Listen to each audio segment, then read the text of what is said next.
আসসালামু আলাইকুম everyone and welcome back to my channel Sajid একোয়াবিডি। কেমন আছেন আপনারা সবাই? আশা করছি সকলেই ভালো আছেন এবং আমিও আলহামদুলিল্লাহ অনেক ভালো আছি। আজকের ভিডিওটা টপিক হচ্ছে একটা নতুন প্ল্যান্টের ট্যাঙ্ক সেট আপ করার পর কি কি করণীয়।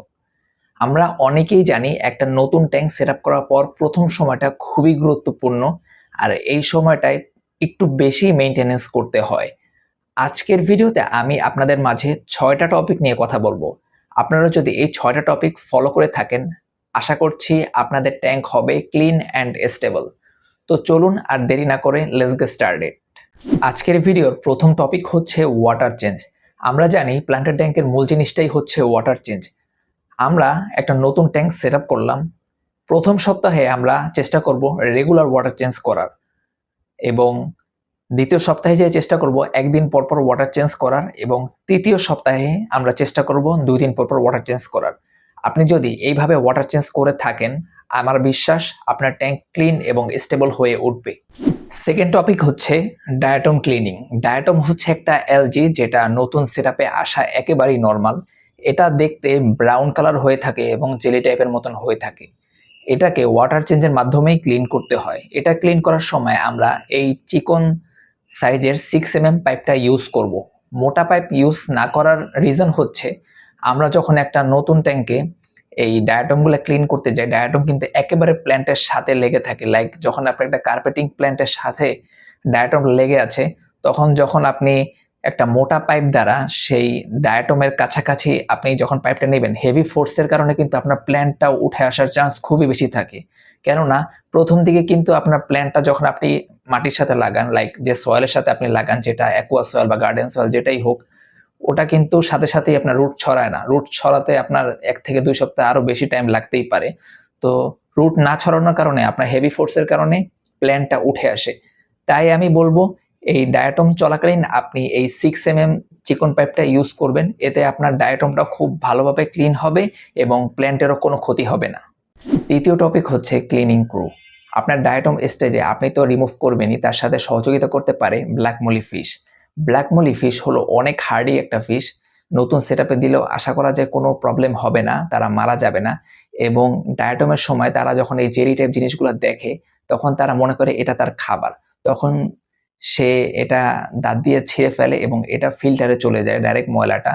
এবং ব্ল্যাক মলি কিন্তু অ্যালজি খায় না, তারা খাবার মনে করে ছিঁড়ে ফেলে এবং এই ময়লাটা আমরা ডাইরেক্ট ফিল্টারের ইনলেটের মধ্যে চলে যেতে দেখি।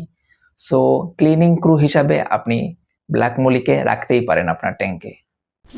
চতুর্থ টপিক হচ্ছে লাইট অ্যান্ড CO2 ব্যালেন্স। প্ল্যান্টের প্রধান খাবার হচ্ছে লাইট অ্যান্ড CO2। শুরুতে এই দুইটাই সেট করা খুবই গুরুত্বপূর্ণ।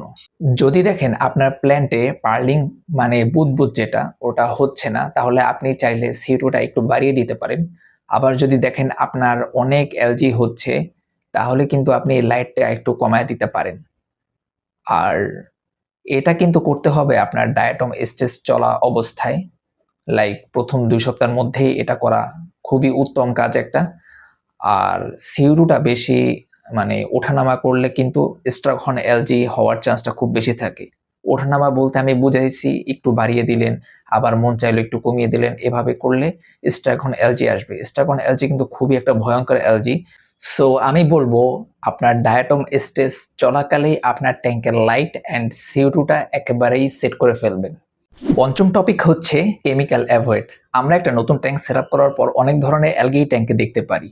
নতুনরা যে ভুল করে থাকি, আমরা অ্যালগি দেখলেই সাথে সাথে কেমিক্যালের দিকে ঝুঁকে পড়ি, লাইক H2O2, ফ্লোরিশ এক্সেল। আমি বলবো এগুলাকে ম্যানুয়ালি ওয়াটার চেঞ্জের মাধ্যমেই ক্লিন করা পসিবল। নতুন সময় অনেক অ্যালগি ট্যাঙ্কে আসতে পারে আনস্টেবলের কারণে। তো এগুলোর কারণে H2O2, ফ্লোরিশ এক্সেল না দেওয়াই উত্তম। H2O2 এইসব যেই কেমিক্যালগুলো আছে এগুলো খুবই ভয়ানক। এগুলা অ্যালগির সাথে সাথে আপনার প্ল্যান্টসকেও ড্যামেজ করে দেয় এবং এগুলো খুবই রিস্কি। আমি বলবো প্রথম আপনার 1 মাস আপনি যদি ভালো মতন একটু মেনটেনেন্স করেন, ওয়াটার চেঞ্জটা ঠিক মতন করেন, আশা করছি এইসব অ্যালগি আপনি ইজিলি রিমুভ করতে পারেন। ষষ্ঠ টপিক হচ্ছে ফিল্টার মেনটেনেন্স। বিগিনিং স্টেজে আমাদের সাবস্ট্রেটে অনেক ধরনের ডাস্ট জমা হয়, যেগুলো আমাদের ফিল্টারের কটনকে ব্লক করে ফেলে। আমি আপনাদেরকে রিকমেন্ড করব আপনারা বিগিনিং স্টেজে প্রত্যেক সপ্তাহে আপনার ফিল্টারের কটনগুলোকে চেঞ্জ করে দিবেন এবং ফিল্টারের ইনলেট আউটলেট এগুলাকে ক্লিন করবেন।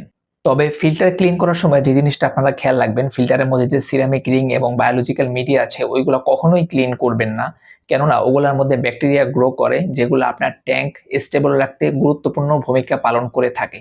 ফিল্টার ক্লিন করার সময় আপনি অনলি আপনার যেই কটন আছে ওইগুলো ক্লিন করতে পারেন, তার সাথে ইনলেট আউটলেট এগুলা ক্লিন করতে পারেন। লাস্টলি একটা কথা বলতে চাই, আপনি একটা ট্যাঙ্ক সেট আপ করলেন, প্রথম 1 মাস আপনি একটু বেশি মেনটেনেন্স করেন।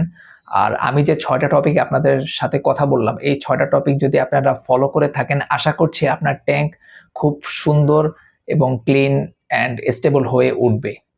আজকের ভিডিওটা এ পর্যন্তই। ভিডিওটি যদি ভালো লেগে থাকে অবশ্যই একটা লাইক দিবেন, কমেন্টসে জানাবেন আপনার মতামত, এবং আপনাদের যদি কোনো বিষয়ে ভিডিও দরকার হয় চাইলে আপনারা কমেন্ট করতে পারেন। আজ এ পর্যন্তই, দেখা হবে নেক্সট কোনো একটা ভিডিওতে। সেই পর্যন্ত সবাই সুস্থ থাকবেন। আল্লাহ হাফেজ।